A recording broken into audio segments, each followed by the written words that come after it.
नमस्कार, मैं हूं पंकज झा। पंकज का पंच में आप सबका स्वागत है। 58 साल पहले एक गाना आया था, बोल राधा बोल संगम होगा कि नहीं। राधा ने शुरुआत में नाना कहते हुए आखिरकार कह ही दिया कि संगम होगा होगा होगा।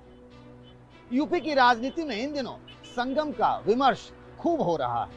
पहले जयंत चौधरी और अखिलेश यादव का संगम हुआ तो बीजेपी को लगा कि वो क्या बुरी थी, जयंत उससे भी तो संगम कर सकते थे। लेकिन असली खेल तो पश्चिमी यूपी में वोटों के गणित को लेकर है। क्या इस बार जाट और मुसलमानों का संगम हो पाएगा? पंकज का पंच में आज हम इसी पर चर्चा करते हैं। इसी सवाल ने पश्चिमी यूपी की राजनीति को सुलगा दिया है। ये सही है कि चौधरी चरण सिंह के जमाने से मुस्लिम और जाट साथ साथ वोट करते थे। राम मंदिर आंदोलन से थोड़ी अनबन तो आई, लेकिन सामाजिक रिश्ते नहीं बदले। पर इसके बाद 2013 के मुजफ्फरनगर के दंगों ने सारा खेल बिगाड़ दिया। जाट बीजेपी के साथ हो गए और राजनीति गन्ना की जगह जिन्ना पर आ गई। इस बार किसान आंदोलन के साये में जाट मुसलमान फिर साथ दिख रहे हैं तो वही राजनीति गरमा रही है। तो फिर से अगर वोट देने में गलती कर दी तो वही दंगे कराने वाले फिर से लखनऊ की गद्दी पर बैठ जाए। अगर कमल चुना तो दंगे नहीं होंगे। हमारे शासन में उत्तर प्रदेश के अंदर एक भी बड़ा दंगा नहीं हुआ।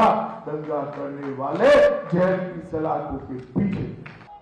60 से अधिक हिंदू मारे गए थे मुजफ्फरनगर दंगे में और 1500 से अधिक हिंदुओं को जेल में बंद कर दिया था। गांव के गांव खाली हो गए थे और कैसे बंदूकों से भून रहे थे हिंदुओं को। सपा की यही पहचान है।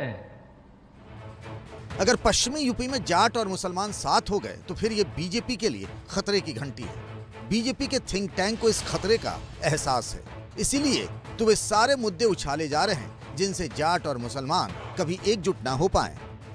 बीजेपी ऐसा माहौल बना रही है कि अगर पश्चिमी यूपी में बीजेपी पिछड़ गई तो फिर देश खतरे में आ जाएगा। ये यूपी के चुनाव को विधायक का चुनाव मत समझिए, किसी को मंत्री मुख्यमंत्री बनने का चुनाव मत समझिए। उत्तर प्रदेश का चुनाव आने वाले देश में भारत के भाग्य का निर्णय करने वाला चुनाव है। समाजवादी पार्टी की सरकार के समय का केवल एक विकास दिखाई देता है, वो विकास है कब्रिस्तान की बाउंड्री वाल का। कब्रिस्तान की बाउंड्री वाल के बाद उनका कोई विकास नहीं दिखाई देता, ना सड़क का, ना बिजली का, ना पानी का, ना हाईवे का, कुछ भी तो नहीं। पिछले लोकसभा चुनाव में भी समाजवादी पार्टी और आरएलडी का गठबंधन था। मायावती भी इस गठबंधन में शामिल थी, लेकिन तब भी चौधरी अजीत सिंह मुजफ्फरनगर से चुनाव हार गए। मुजफ्फर विजेता को कहते हैं, मतलब जो जीत गया। लेकिन मुजफ्फरनगर दंगों के बाद से तो हर बार बीजेपी ही जीतती रही। ये दंगे अखिलेश यादव की सरकार में हुए थे। तब कहा जाता था कि यूपी में 5.5 मुख्यमंत्री हैं, लेकिन सारे आरोप अखिलेश पर लगे। अब जयंत चौधरी के साथ मिलकर अखिलेश यादव राजनीति का नया चैप्टर लिखना चाहते हैं। चुनाव से पहले बहुत सारे लोग जाते और आते हैं जिन पर व्यापक समर्थन था, जिनके पास व्यापक जन समर्थन, जनता खड़ी थी साथ। वो देखिए समाजवादियों के साथ आए कि नहीं आए, अभी तक उसकी भरपाई भारतीय जनता पार्टी नहीं कर पाई। हमें मुकाबला झूठ से करना है, अफवाह फैलाने वाले लोगों से करना है, नफरत फैलाने वाले लोगों से करना है। जिन्ना की बात, औरंगजेब की बात, इन बातों से उत्तर प्रदेश की जनता से का कोई लेना देना नहीं। हम नौकरी और विकास की भाषा बोलने वाले लोग हैं। पश्चिमी यूपी को लेकर बीजेपी और समाजवादी पार्टी में ठनी हुई है। वो इसीलिए क्योंकि इस इलाके से चुनाव शुरू हो रहा है। अब शुरुआत में जिसके पक्ष में हवा बनेगी, आखिर तक वही मैसेज जाएगा। पिछले चुनाव में बीजेपी ने वेस्ट यूपी में बढ़त बनाई तो पूर्वांचल जाते जाते समाजवादी पार्टी का तो सूपड़ा साफ हो गया था। मुजफ्फरनगर के दंगों ने बीजेपी के लिए पश्चिमी यूपी की राजनीति बदल दी है, तो ठीक वही काम किसान आंदोलन ने समाजवादी पार्टी और आरएलडी गठबंधन के लिए किया है। केंद्र सरकार ने कृषि कानून तो वापस ले लिया, लेकिन किसानों का मनोबल अब भी हाई है। उन्हें लगता है कि अगर वे सरकार को झुका सकते हैं तो फिर चुनाव की बाजी भी पलट सकते हैं। किसान आंदोलन की अगुवाई जाट बिरादरी के लोगों ने की और अब अखिलेश यादव ने भी इस चुनाव के लिए अपनी पहचान बदल ली है। ये दोनों किसानों के बेटे हैं, किसानों के हक के लिए आखिरी वक्त तक लड़ेंगे और इसीलिए मैं जेब में एक पोटली लेके चलता हूं, लाल टोपी और लाल पोटली।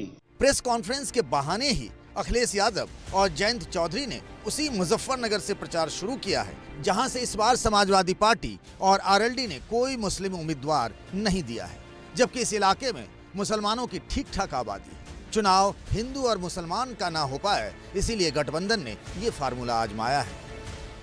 एक बड़ी पुरानी कहावत है, एक जाट जाट, दो जाट मौज, तीन जाट बटालियन, चार जाट फौज।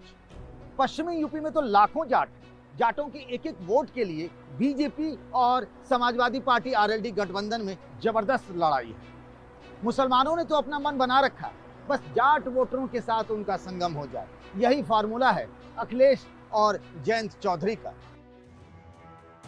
पहले दौर में जिन 58 सीटों पर मतदान हो रहा है उसमें समाजवादी पार्टी और आरएलडी गठबंधन ने 12 तो बीजेपी ने भी 12 जाटों को टिकट दिया है। 6 विधानसभा सीटों पर तो बीजेपी और गठबंधन के जाट उम्मीदवार आमने सामने हैं। ये सीटें हैं शामली, बुढ़ाना, छपरौली, बड़ौत, माठ और फतेहपुर सीकरी। पश्चिमी यूपी के बड़े मुस्लिम चेहरों इमरान मसूद और कादिर राणा को टिकट न देकर समाजवादी पार्टी ने सांप्रदायिक ध्रुवीकरण रोकने की कोशिश की है। बीजेपी के साथ साथ यहाँ खतरा असदुद्दीन ओवैसी का भी है। अब नून रोटी नहीं खाएंगे, दरी नहीं बिछाएंगे, पतंग को जिताएंगे और याद रखो आप अपने वोट से आप अपनी पार्टी को कामयाब और कामरान करिए। पश्चिमी यूपी में जाट और मुसलमान के अलावा एक और बड़ा फैक्टर है एससी वोटरों का। इस इलाके में दलित वोटर करीब 25% हैं, मुसलमान 27% और जाट 17%। दलित अब तक मायावती के साथ रहे हैं। बीएसपी ने पश्चिमी यूपी में 12 मुस्लिम उम्मीदवार भी उतारे हैं। जाट कभी उनके साथ नहीं रहे, लेकिन मुसलमान और दलित उनके लिए वोट करते रहे हैं।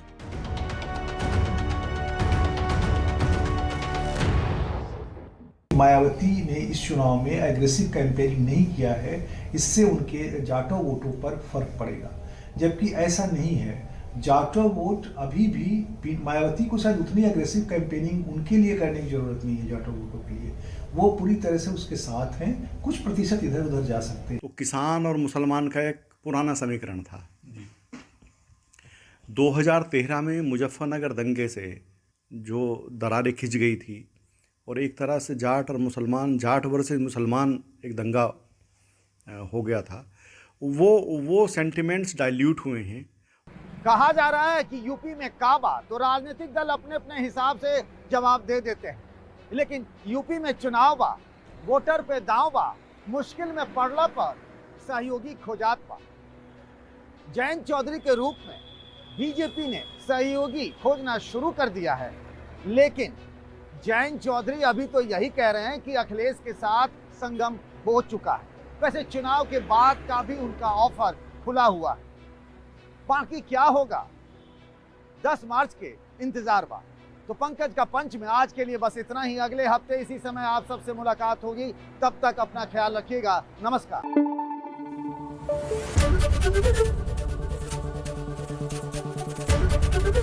एबीपी न्यूज आपको रखे आगे।